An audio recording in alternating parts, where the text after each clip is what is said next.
আজকে আমি বানাচ্ছি মাছের ডিমের বড়া।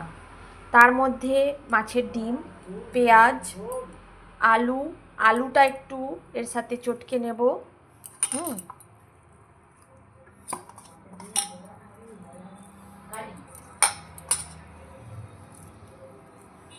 তার মধ্যে একটু পেঁয়াজ দিচ্ছি,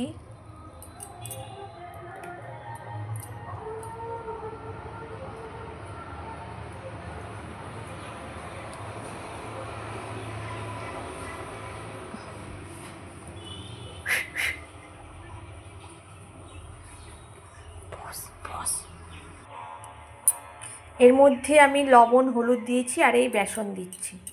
হ্যাঁ, বেসন দিয়ে একটু চটকে নেবেন, আলুটা দিয়ে বেসনটা দিয়ে একটু চটকে নেবেন।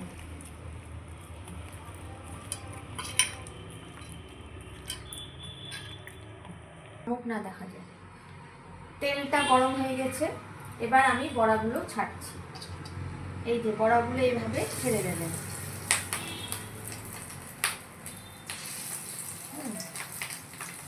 একটু লালচে করে ভাজবেন। এই যে বড়াগুলো এইভাবে ভেজে একটু উল্টে দেবেন, এভাবে। হ্যাঁ, এভাবে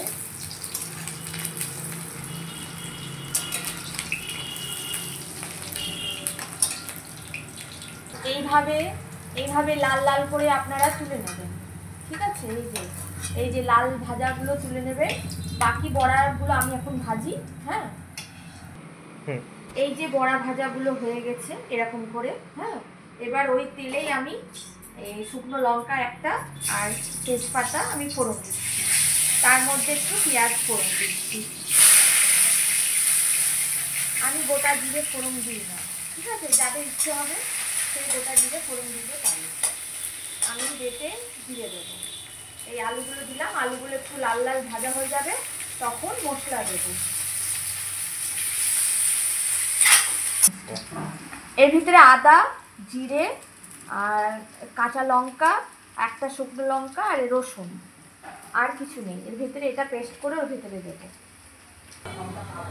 এবার আমি এর ভিতরে মশলা ঢালছি। মশলার ভিতরে বললাম তো আপনাদেরকে, জিরে, আদা, রসুন, শুকনো লঙ্কা আর একটা কাঁচা লঙ্কা, এটা আমি পেস্ট করেছি। ঠিক আছে, এইটা এর ভিতরে দিয়ে দিলাম। ওই আলু ভাজার মধ্যে আলু আর পেঁয়াজটা ভেজেছিলাম তার মধ্যে দিলাম। হ্যাঁ, এটা এবার কষাবো। আর একটা আমি টমেটো দিচ্ছি। ঠিক আছে, এটা আমি একটু কষাবো যতক্ষণ তেল ছাড়বে। তারপরে একটু লবণ হলুদও দেবো। এই যে আলু কষানো হচ্ছে এইভাবে। কষিয়ে যখন তেল ছেড়ে যাবে তখন এর ভিতরে আমি জল ঢালবো। এই যে কষানো হয়ে গেছে, এবার আমি এর ভিতরে জল ঢেলে দিচ্ছি।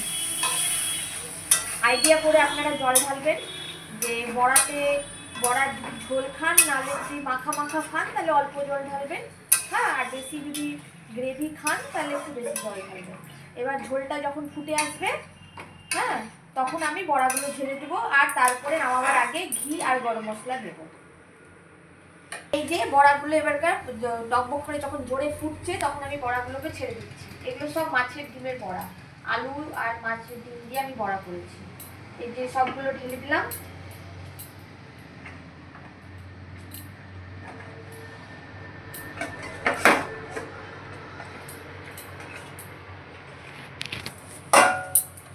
সবগুলো ঢেলে একটু নেড়ে দেবে। হ্যাঁ, তার মধ্যে গরম মশলা দিয়ে দেবে। গরম মশলা দিয়ে একটু 2 মিনিট ফোটাবে। আর লবণ, চিনি এগুলো আইডিয়া করে নিজের টেস্ট অনুযায়ী ইউজ করবেন। ঠিক আছে, আর একটু গরম মশলা দেবো। গরম মশলা না, ঘি দেবো। এটা ঘি দিচ্ছি। হ্যাঁ, এই যে আমার মাছের বড়ার ঝোল, মাছের ডিমের ঝোল। ঠিক আছে, মাছের ডিমের ঝোল। প্লিজ সবাই দেখবেন আর আমার চ্যানেলকে সাবস্ক্রাইব করবেন। ভালো লাগলে আমাকে কমেন্ট শেয়ার করবেন।